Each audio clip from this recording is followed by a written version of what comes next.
सिंह राशि वालों, आपके ही कुंडली के अष्टम भाव में महाविस्फोट होने जा रहा है। यानी कि जिस भाव में पहले से राहु, बुध और शुक्र विराजमान थे, अब वहां पर में उसी भाव में शनि भी कूद पड़े हैं कि भाई मुझे भी यहां पर अपना जगह चाहिए। यानी कि चारों अपने अपने जगह के लिए, अपने अपने परिणाम को देने के लिए यहां पर में छटपट छटपट कर रहे हैं। तब टकराव की स्थिति उत्पन्न हो रही है, जो क्या फल होगा। देवी और सज्जनों, इस वीडियो में मैं पहले बताने का प्रयास करूंगा सिंह राशि के बारे में, फिर बताने का प्रयास करूंगा अष्टम भाव के बारे में, फिर प्रयास करूंगा शनि, बुध, शुक्र और राहु के बारे में। उसके बाद इसके परिणाम के बारे में कि अलग अलग यहां बैठे हुए हैं तो क्या परिणाम होगा, और फिर बताऊंगा कि ये सब जब आपस में टकरा रहे हैं, कंजक्शन बन रहा है, तो क्या परिणाम होगा। एक एक करके सब कुछ बताने का प्रयास करूंगा। लेकिन जीवन में एक चीज हमेशा याद रखें, जो मैं आपको हमेशा कहता हूं कि अपने कर्म को सबसे ऊंचा रखें, कर्म सबसे ज्यादा करें, मेहनत परिश्रम सबसे ज्यादा करें। ग्रह जो है केवल आपको एक सपोर्ट दे सकता है, या आपका सपोर्ट नहीं कर सकता है।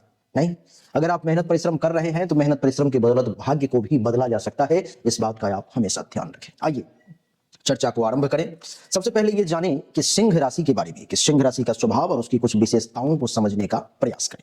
देवी और सज्जनों, सिंह राशि जो है सूर्य के द्वारा एक शासित ग्रह है, जो अग्नि तत्व की होती है। यह राशि नेतृत्व, आत्मविश्वास, महत्वाकांक्षा और गौरव का प्रतीक माना जाता है।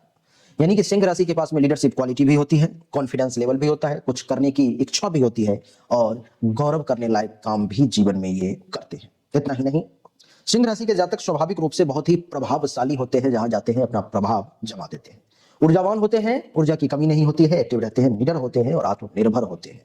इनका स्वभाव राजसी होता है और ये अपने विचारों पर भी अडिग रहते हैं। आपने ऐसा सुना है ऐसा सिंह राशि वालों में? अगर हाँ तो अभी ही वीडियो को लाइक कर दें।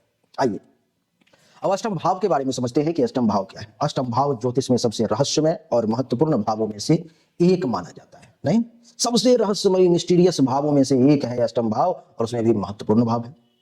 यह भाव मृत्यु है, पुनर्जन्म है, गूढ़ विज्ञान है, रहस्य है, अचानक परिवर्तन है, दुर्घटना है, सर्जरी है, विरासत है, गुप्त धन है, आध्यात्मिक ज्ञान है, जीवन के गूढ़ पक्षों को भी दर्शाता है यह भाव। यदि इस भाव में शुभ ग्रह भी आ जाए, जैसे कि यहां पर में बुध भी है, शुक्र भी है, तो क्या होता है?